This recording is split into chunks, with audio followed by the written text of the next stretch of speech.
In the winter of 1882, a woman was put on a ship. She was 37 years old. She was the wife of the most powerful banker in America. She had 4 children, the eldest 16, the youngest 9. She was suffering from what the doctors of the era called nervous exhaustion, the term used in the 1880s to describe the condition that later decades would recognize as severe depression, the condition that was producing in her the symptoms that her husband found inconvenient. The headaches that kept her in darkened rooms for days at a time, the periods of withdrawal that interrupted the social performance expected of the wife of Pierpont Morgan, the mood that the newspapers would have called melancholy, and that the doctors called nervous, and that Morgan himself called, when he discussed it at all, her condition. He put her on the ship and she went. The ship went to Europe and she traveled through the continent with 1 or 2 of her daughters for company, and she corresponded from the spa towns and resort cities and seaside hotels where the doctors sent women who were suffering from nervous exhaustion, and she kept her diary, and she was out of the house. That was the point. The man who put her on the ship had built, by 1882, the financial architecture of the American economy. He had organized railroad mergers that rationalized the chaotic expansion of the American rail network. He had saved the United States government from financial crisis. He had assembled the partnerships and the capital structures that allowed industrial America to function. He was building, year by year, the kind of power that would eventually make him the single most important private figure in the history of American finance. He was also maintaining, by 1882, a succession of mistresses whose existence was known to everyone in New York society and acknowledged by no one in polite conversation. The gossip had reached the point where satirists said he had founded New York's lying-in hospital for the benefit of his illegitimate offspring. The gossip was exaggerated. The affairs were not. His wife's condition was genuine. Her depression was real. The headaches were real. The exhaustion was real. And when she was suffering from it, he sent her away. Now here's the question this video is going to answer. Fanny Morgan, Frances Louisa Tracy, before the marriage that converted her into Mrs. J. Pierpont Morgan, was not a woman without resources. She was educated and intelligent and came from a respectable New York legal family. She kept a diary for most of her married life, which means she was paying attention and she was recording what she saw. She had children she loved and friends she corresponded with, and philanthropic commitments she pursued when her health permitted. She was not without means of response. The question is what it means to be married to the most powerful man in America and to be invisible inside that marriage. To watch your husband build an empire you were never consulted about, conduct affairs that the entire city knows about and no one discusses, treat your illness as an inconvenience to be managed by removal rather than a condition to be treated with care. To outlive him by 11 years, to keep writing in the diary. The question is what Fanny Morgan's life cost her, and what she understood about the cost, and what the record of all of it says about a woman who was present for one of the most consequential marriages in American history, and who has been, for 100 years, the woman in the background of J. Pierpont Morgan's story, rather than the subject of her own. Drop your city in the comments, and if these stories matter to you, subscribe. Now let us go back to New York in 1842, to the family that produced the woman who would spend 48 years married to Pierpont Morgan, and let us find out what that cost. Frances Louisa Tracy was born on May 15, 1842, in New York City, the daughter of Charles Tracy and Louisa Kirkland Tracy. Her father was a lawyer of some distinction, a partner in a respected firm, a man whose professional position placed the family solidly in the upper middle class of New York society, the world of law and respectable commerce. That was not the world of the Astors or the Vanderbilts, but that was respectable and connected, and that moved in the same social orbit as the families whose wealth was newer and larger. She was educated as the daughters of respectable New York families were educated in the 1850s, privately, with attention to the social and domestic skills that the era prescribed for women of her class. Languages, music, some literature, the ability to manage a household, and to perform, on social occasions, the role that the household required. She was not educated for a career because no career was available. She was educated for a marriage because marriage was what was available, and the outcome of it was the primary measure by which the success of her education would be assessed. She met J. Pierpont Morgan at St. George's Church in New York City. He was 25 years old and already established in the banking world that his father, Junius Morgan, had helped him enter. He had been married before, briefly, devastatingly briefly. His first wife, Amelia Sturgis, known as Mimi, had been the love of his young life. He had married her in 1861 knowing she was dying of tuberculosis, had taken her to North Africa in the hope that the climate would arrest the disease, had watched her deteriorate through the winter, and had brought her home to die in February 1862. 4 months of marriage. He had been 24 years old. He had, by all accounts, loved Mimi Sturgis with the intensity of young love that has no precedent, the love that a person who has not yet been disappointed feels before disappointment becomes possible. He never fully transferred that intensity to Fanny Tracy.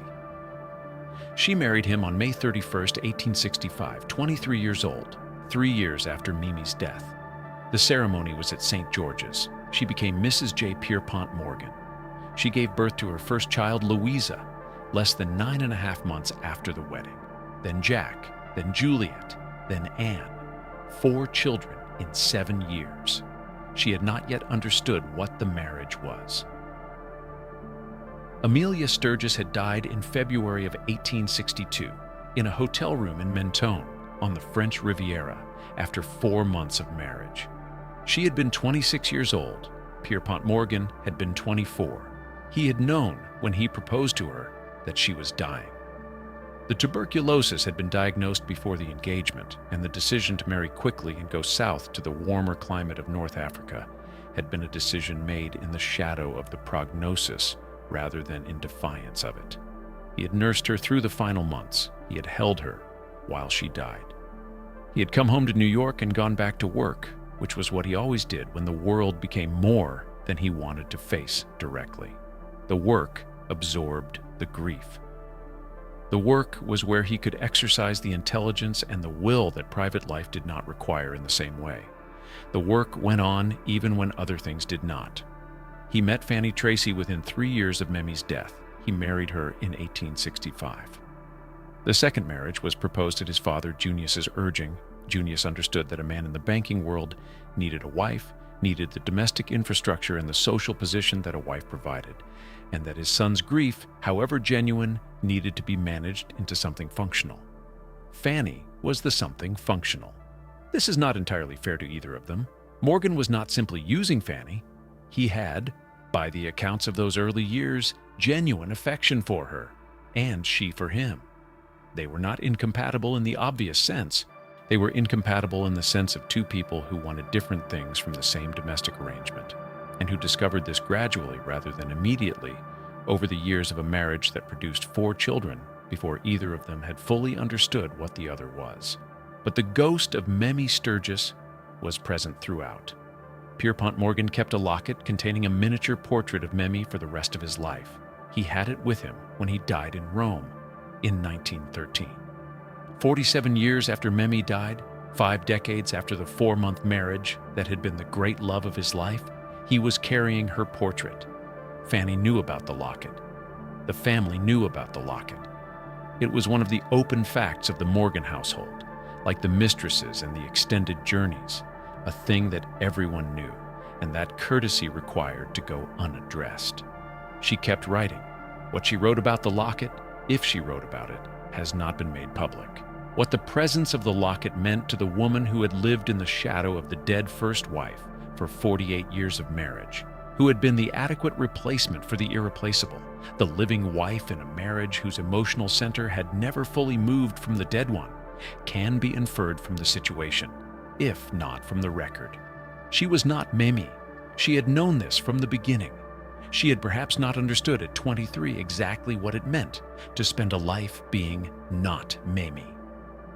What the marriage was in the years between the wedding in 1865 and the first clear signs of its failure in the late 1870s was not obviously different from what respectable Gilded Age marriages were.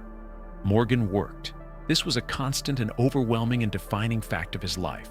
The work was not simply his occupation, but his identity, the medium in which he existed most fully, the domain where his intelligence and his will and his considerable capacity for intimidation found their proper expression. He was at the office. He was on his yacht. He was in London meeting with the Barings and the Rothschilds. He was in Europe acquiring art. He was at his desk at 23 Wall Street, or at the library he was building at 36th Street, or in Washington, or in Paris. He was everywhere that the work of building the most important private financial institution in America required him to be. He was not at home. Fanny was at home.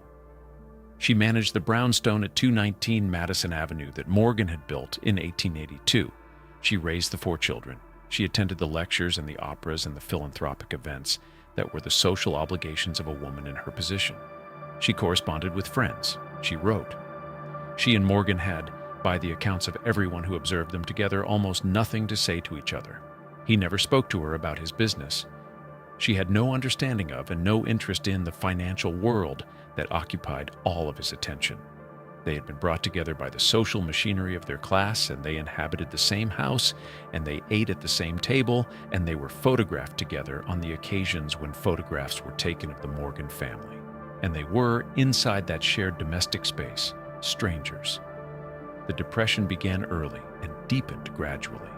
She was prone to depression before the wedding. The temperament was hers, not something Morgan created. What their life together created was the conditions in which that temperament would develop most severely. The isolation of a woman whose husband did not speak to her about the things that mattered to him, whose social world was the world of her husband's position rather than her own, whose role was to maintain domestic order and produce the children and perform the duties of Mrs. J. Pierpont Morgan without being, in any interior sense, known. The headaches became chronic. The sick days accumulated. The periods of withdrawal from social life grew longer.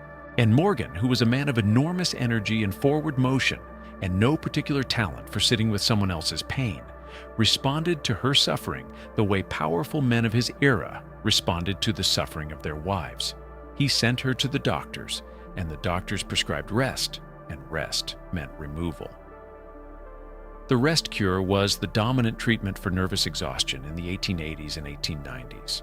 It had been developed by the Philadelphia neurologist Silas Weir Mitchell in the 1870s, and it was the prescription that physicians gave to women who presented with the constellation of symptoms that the era called neurasthenia, or nervous prostration, chronic fatigue, depression, headaches, withdrawal, the inability to perform the domestic and social functions that respectable women were supposed to perform. The treatment was simple in concept and totalizing in practice. Remove the woman from her environment. Put her to bed, feed her a rich diet, apply massage and mild electrical stimulation, and prohibit any intellectual or social activity for 6 to 8 weeks. The rest cure assumed, as its operating premise, that the woman's symptoms were produced by overexertion of the nervous system. Too much thinking, too much emotional engagement, too much of the kind of activity that respectable women were supposed to be incapable of sustaining without medical supervision. The solution was therefore to remove all activity and enforce passivity until the nervous system had recovered its balance. What the rest cure actually produced in the documented experiences of the women who underwent it was more complicated. Some women emerged from the enforced rest feeling physically stronger. Many felt profoundly worse. Charlotte Perkins Gilman, who underwent Mitchell's treatment in 1887 after a severe nervous breakdown following the birth of her daughter, described the experience as nearly destroying what remained of her mental health. She was told to abandon all intellectual work permanently and to live as domestic a life as possible, advice that she said nearly drove her to insanity and that she documented in The Yellow Wallpaper, the story of a woman confined to a room who goes mad.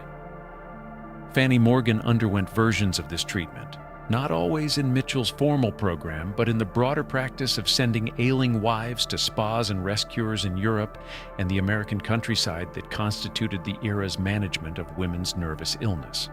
The spa towns of Germany and Switzerland, the Mediterranean coast, the hotels of England and France where wealthy American women went when their husbands decided they needed rest.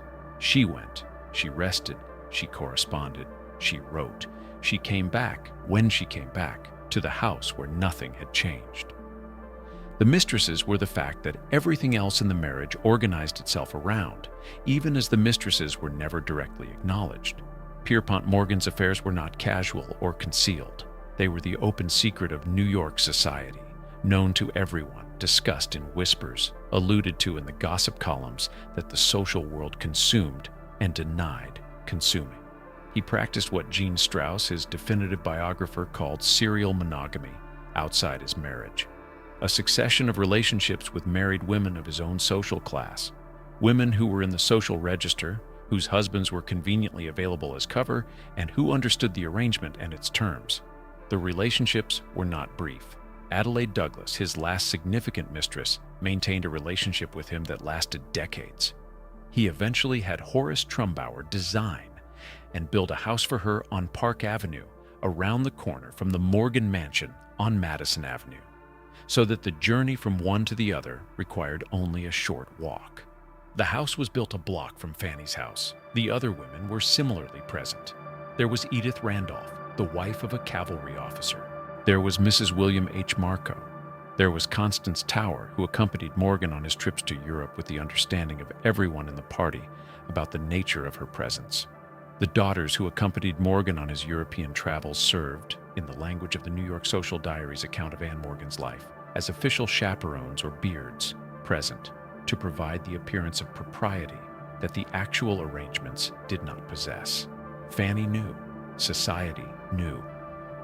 The arrangement was one that the social world of the Gilded Age had developed protocols for managing, protocols that required the wife to maintain dignified silence and the husband to maintain the outward forms of domestic life. And that allowed the mistresses to occupy the social world adjacent to his household, without requiring anyone to make direct acknowledgement of what was happening. Dignified silence was what Fanny maintained. What it cost her to maintain it is in the diary. This document, her primary form of expression throughout those years, has not been fully published.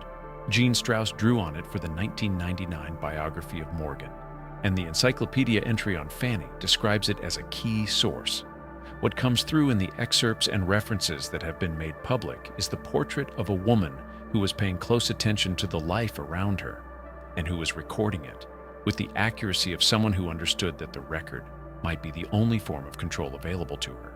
She could not stop the affairs. She could not change the arrangement. She could not alter the social order that made her condition the acceptable cost of her husband's freedom.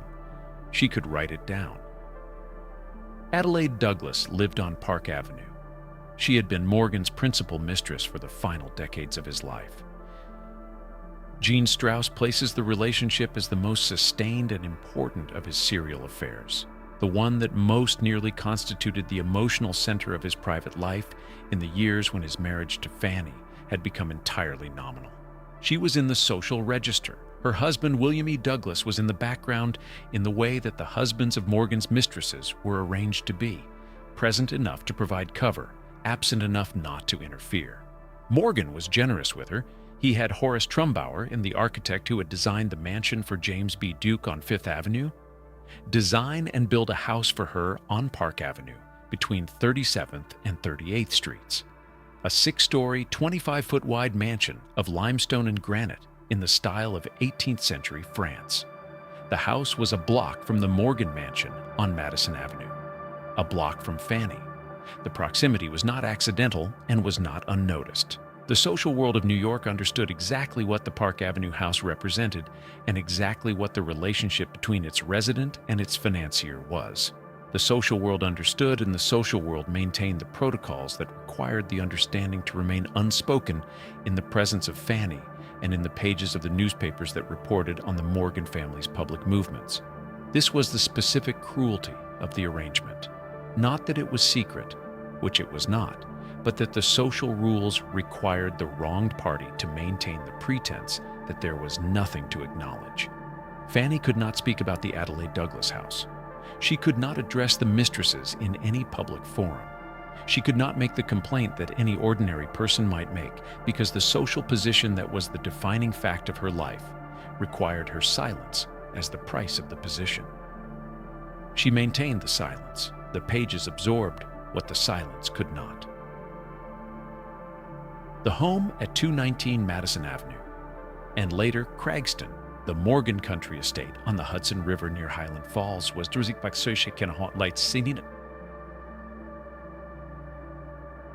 was the domestic world that Fanny managed and that the children grew up in. The four children were Louisa, born 1866, who became the most conventionally settled of the Morgan daughters, marrying Herbert Satterley and producing the memoir of her father that is one of the primary sources for accounts of Morgan's personal life. Jack, J.P. Morgan, Jr., born 1867, who would inherit the financial empire and maintain it until the Depression era forced its restructuring. Juliet, born 1870, who married William Pearson Hamilton, and Anne, born 1873, who became the most remarkable of the Morgan children, and whose story is in some ways the most direct expression of what growing up in that household produced. Anne Morgan did not marry. She lived, from her early 30s, in a partnership with the interior decorator Elsie de Wolfe and the theatrical agent Bessie Marbury that was the defining relationship of her adult life. She became one of the most significant American philanthropists of the first half of the 20th century. Her work in France during and after both World Wars earned her the Legion of Honor, which made her the first American woman to be appointed a commander of that decoration. She had, as a young woman, watched the gap between her parents organize the domestic life of her childhood. Her father's physical absence, the travels, the work, the women, and her mother's depressive withdrawal had between them produced a household defined by the distance between the people in it. Anne Morgan chose in her adult life the company of women who were interested in the same thing she was interested in and who were present to her in the way her father had not been present to her mother. Fanny's influence on her children was the influence of the parent who was there, present in the home in the hours and days and months when Morgan was in London or on his yacht or calling on Adelaide Douglas on Park Avenue. She managed the domestic world. She was in the children's lives in the accumulated way of the parent who attends to ordinary life, while the other parent commands the historical stage. The children knew what she had endured. Louisa Satterley's memoir of her father, published in 1939, is careful and devoted. The portrait of a daughter who loved her father and who chose, in writing about him, to emphasize his qualities rather than his failures. The failures are present in the memoir, present between the lines in the way that children who have watched their parents' unhappiness learn to encode what they know about it. The mother appears in the memoir as a presence rather than a subject. There in the background, part of the scene, mentioned but not examined. The examination is in those pages. The house at 219. Madison Avenue was the domestic world that Fanny maintained and that the Morgan children grew up in, and the world that it produced in them is one of the clearest measures of what the marriage was like for the people who lived inside it. Louisa, the eldest, became Mrs. Herbert Satterley, a conventional outcome for the eldest daughter of a powerful New York family, a marriage into a respectable household, a life organized around the social and domestic expectations of her class. She wrote the memoir of her father that is one of the primary sources for accounts of his personal life, and she wrote it with the devotion of a daughter who had chosen to preserve the version of her father that she could be proud of. The version that appears in the memoir is largely the public Morgan, the banker, the art collector, the force of nature. The private Morgan, the husband who sent his wife away, the father who was rarely home, is present but managed. Jack, the son, inherited the financial empire. He was, by comparison with his father, a quieter and more private figure, a man who ran the business that his father had built without possessing his father's overwhelming personal presence, and who was, by the accounts of people who knew both men, more comfortable in personal relationships than Pierpont had been.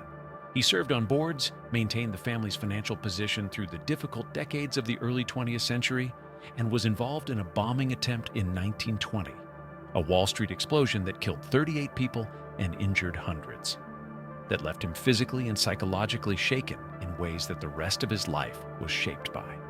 Juliet married William Pearson Hamilton and receded from the Morgan public narrative into the private life that the name afforded. Anne was the one who escaped the pattern. Anne Morgan had watched her parents' marriage from the youngest position. She was 9 when the first signs of real trouble became visible, and she grew up watching the gap between her father's public life and his private life, and her mother's managed withdrawal and her father's managed removal of her mother defined the household's emotional climate. She went to Paris in the early 1900s and found, in the world of Bessie Marbury and Elsie de Wolfe, the partnership that would organize the rest of her life. Bessie Marbury was a theatrical agent of considerable power and charm. Elsie de Wolfe was an actress turned interior decorator, whose aesthetic sense was shaping the interiors of the Gilded Age's most important houses. Together they maintained the Villa Trianon near Versailles, which became one of the great gathering places of the early 20th century. A salon where Marcel Proust came to lunch and Wilbur Wright demonstrated his flying machine, and the social and intellectual worlds of Europe and America intersected in the company of two American women who had declined that market and built their own world instead. Anne threw herself into this world with the energy of her father and the purposefulness that her mother had never quite been allowed to express. She organized relief work in France during the First World War, funding and running programs that provided food and shelter and medical care to the French civilian population in ways that drew on the Morgan financial capacity and her own administrative talent. She continued this work in the Second World War, returning to France in her 60s to do again what she had done in her 30s. She was awarded the Legion of Honor. She was the first American woman appointed a commander of that decoration. Her father had loathed Bessie Marbury and had made provisions to prevent her from being associated with the Morgan legacy. He had disapproved of Anne's life, of its independence, its same-sex primary relationship, its indifference to the social obligations that the Morgan name was supposed to require. He had not understood what he was looking at, which was the most direct product of the domestic world he had built. A daughter who had watched what happened to a woman who organized her life around a man's requirements and who had decided, with the clarity that observation produces, that she would not do the same. Fanny had endured the marriage. Anne had drawn conclusions from watching the endurance. The 1880s brought the full articulation of what the marriage had become. Morgan was at the peak of his power in the 1880s. He reorganized the New York Central and the West Shore Railroads in 1885. He reorganized the Reading Railroad. He mediated the conflict between Jay Gould and William Vanderbilt on the Vanderbilt Railroad lines. He was the man that American industrial capitalism turned to when the conflicts became too large for the participants to resolve. The man who could sit in a room with the parties in dispute and make them reach an agreement through a combination of intelligence and sheer personal force that people who encountered it described as overwhelming. One man said a visit from Morgan left him feeling as if a gale had blown through the house. The gale was permanently elsewhere. She managed it in the gale's absence. She managed it during the periods of her illness when the headaches kept her in darkened rooms. Managed it through the servants and the social secretary and the household infrastructure that the Morgan position required. She attended the opera when she was well enough. She pursued her philanthropic interests. The financial assistance to Helen Keller was one expression of a woman who, confined in her own way by the architecture of her life, found meaning in supporting someone whose confinement was more complete. She was sent on her journeys. She went to Europe. She went to the spa towns. She wrote from wherever she was sent, to whoever she was writing to, and she came back, and she was sent again. The pattern repeated through the 1880s and into the 1890s. Each extended journey was framed as a necessary measure for her health. Each was also, as the accounts of people who observed the Morgan household make clear, an arrangement of convenience, a way of clearing the domestic field for his other life without requiring Fanny to witness it directly. She was not locked in a room. She was not institutionalized. The locking away of the title is not literal.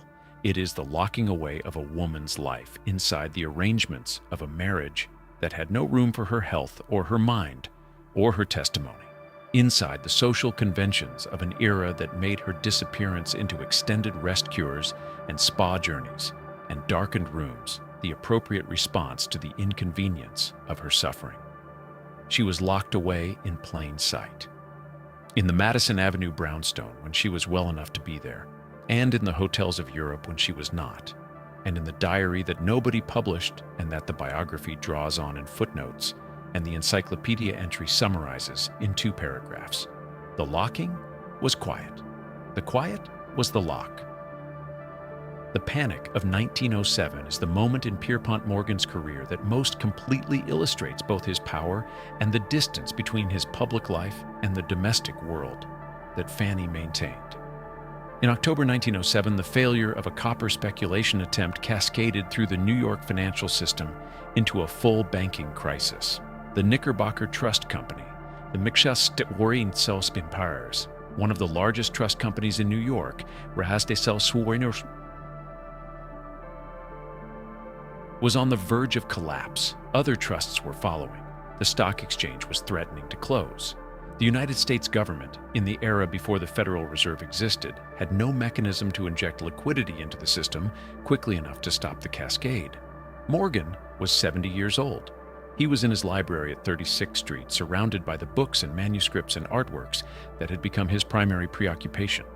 His associates found him there and brought him the news of the crisis. He stood up.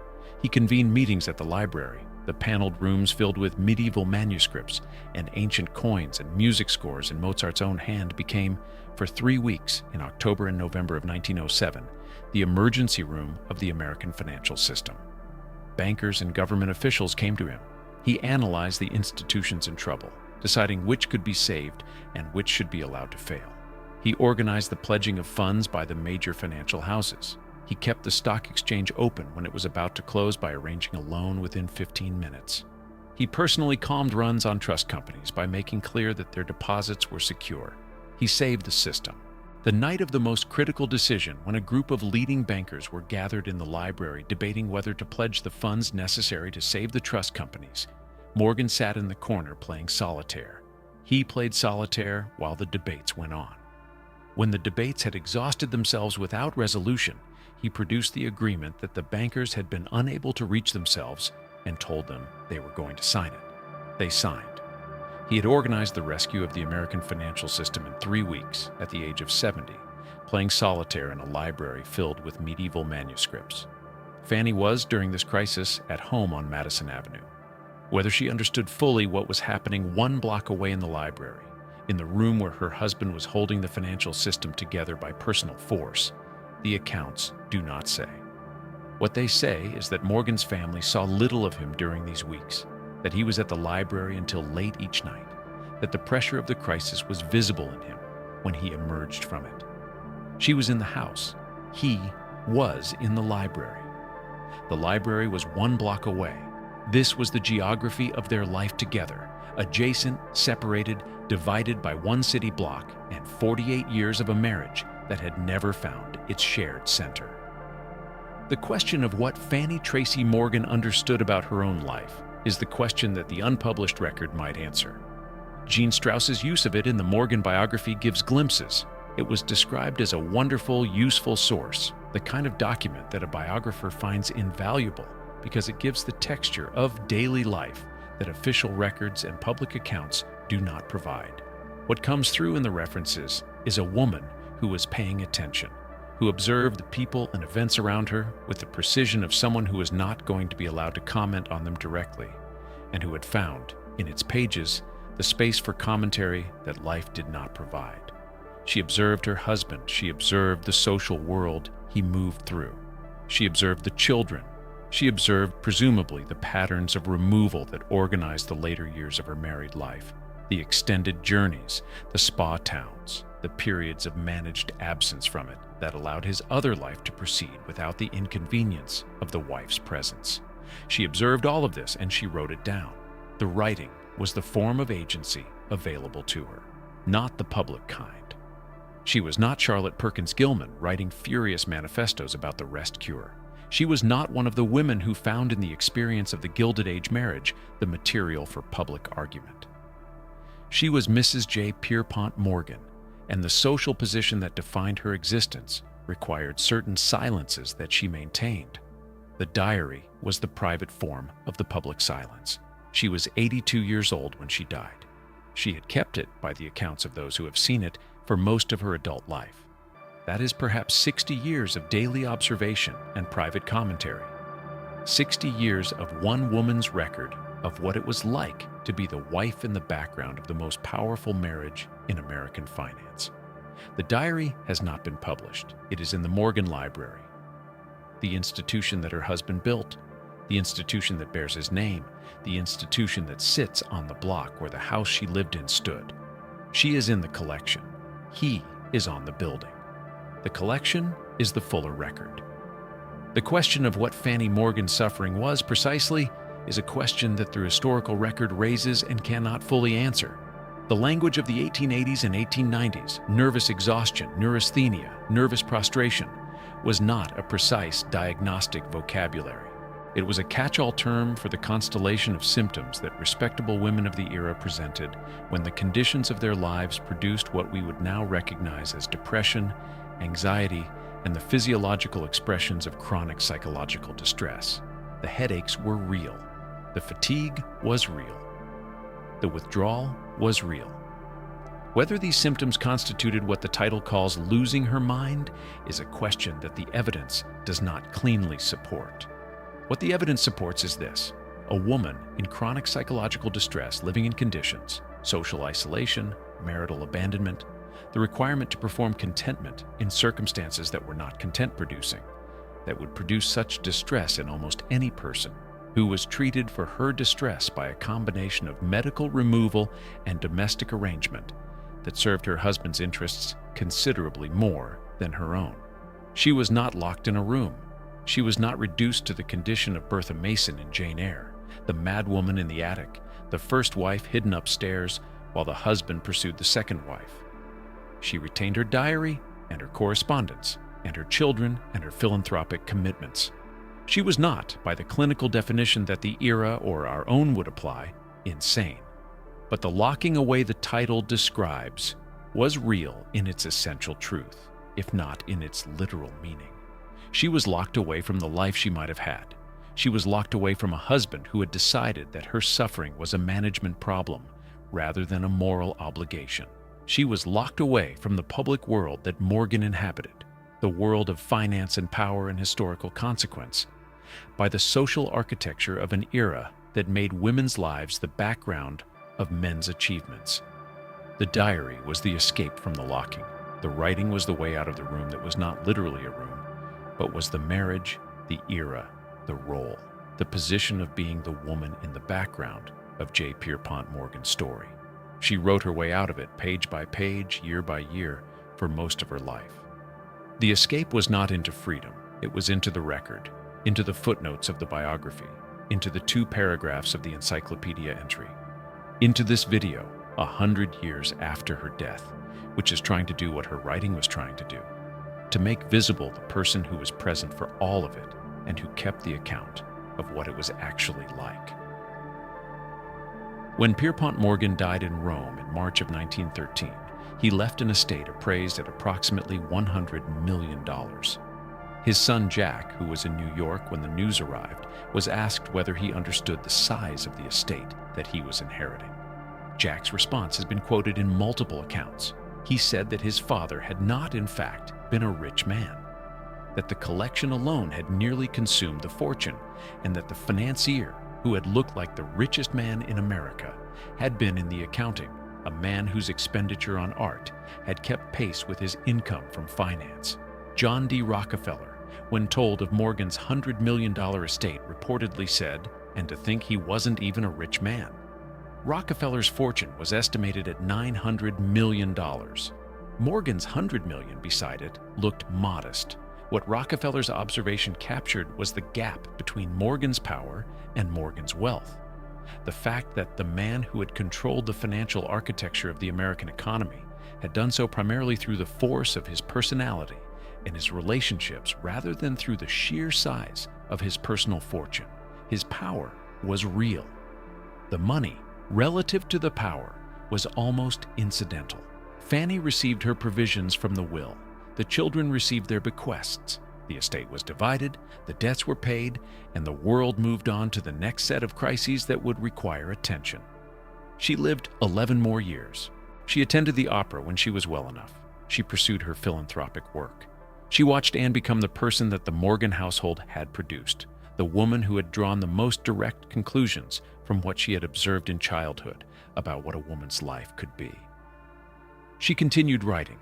She died on November 16, 1924, at 82, in the world that his death had simplified and that her own perseverance had maintained. She had outlived him. She had kept the record. She had been the woman in the background of the most consequential marriage in American financial history, and she had written every significant moment of it down, and the writing is in the library that bears his name, and she is in the footnotes of the biography that bears his name. And this video is the latest attempt to do what those pages were doing for 60 years, to make visible the person who was present for all of it. She did not lose her mind. She found, in the diary, the only room in that marriage where she was fully herself. She filled it, page by page, for most of her life. That is Fanny Morgan. That is what was locked away. That was her. That was enough. That was more than the history has found room to say. The Morgan Library today. The building at 36th Street and Madison Avenue, redesigned by Renzo Piano in the renovation completed in 2006, is one of the most remarkable cultural institutions in New York City. The piano renovation connected the original McKim, Mead & White building with the adjacent Morgan House, the house where Fanny had lived, which had been preserved and incorporated into the museum complex rather than demolished as the surrounding buildings had been, and with a new glass pavilion that created the public gathering space that the institution needed. The result is a campus of buildings on one of the most expensive blocks of real estate in Manhattan, housing one of the most important manuscript and art collections in the world. The Gutenberg Bible is there, 3 of them in fact, more than any other single institution in the world.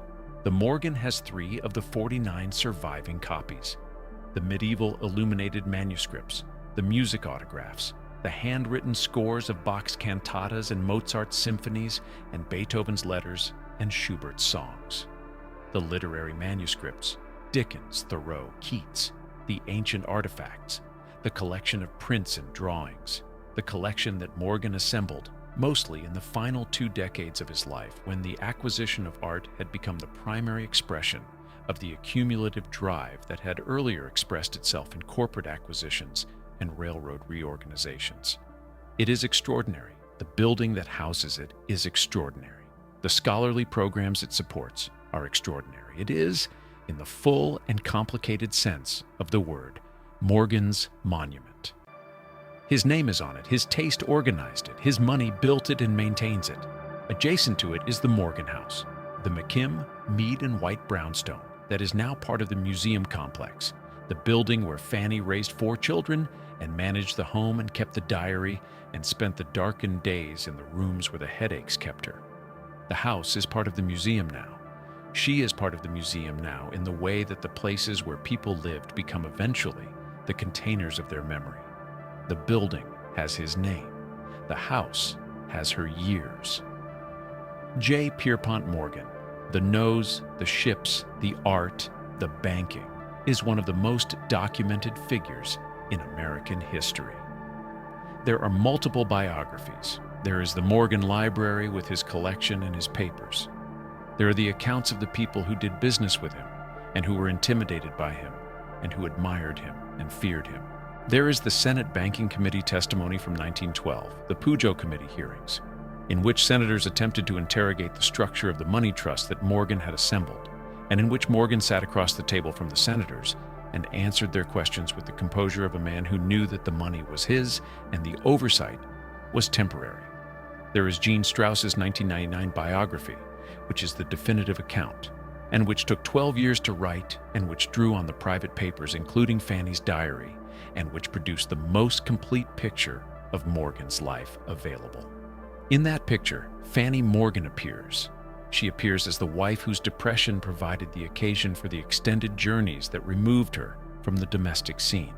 She appears as the woman whose difference in temperament from her husband was so complete as to make meaningful communication between them nearly impossible from the beginning. She appears as the mother of his children and the manager of his household and the keeper of a diary that the biographer found invaluable. She does not appear as the subject. The subject is Morgan. The book is called Morgan, American Financier. The financier is the subject. The wife is context. This is not a criticism of Strauss's biography. which is genuinely excellent and which gives Fanny more attention than most accounts of Morgan's life. It is an observation about what happens to the people who maintain the domestic world that extraordinary people operate from. What happens to the context in the accounting? Fanny Tracy Morgan lived for 82 years. She spent 48 of them married to the most powerful banker in America. She spent the next 11 outliving him. She wrote through most of it. She had 4 children, one of whom, Anne, became one of the most remarkable American philanthropists of her era. She attended the opera when she was well enough. She gave money to Helen Keller. She wrote in her diary. She endured the headaches in the darkened rooms. She was sent on the extended journeys to the spa towns of Europe. She came back. She was sent again. She outlived the man who sent her. She is buried in Cedar Hill Cemetery with the Morgan family. The library is still there. Her diary is still there. She is still there. Not in the building with his name on it, in the record she kept of what happened to her while the building was being built. That is the story of Fanny Morgan, the wife they locked away after she lost her mind. She did not lose her mind, she wrote it down. That is the difference. That is the whole of it.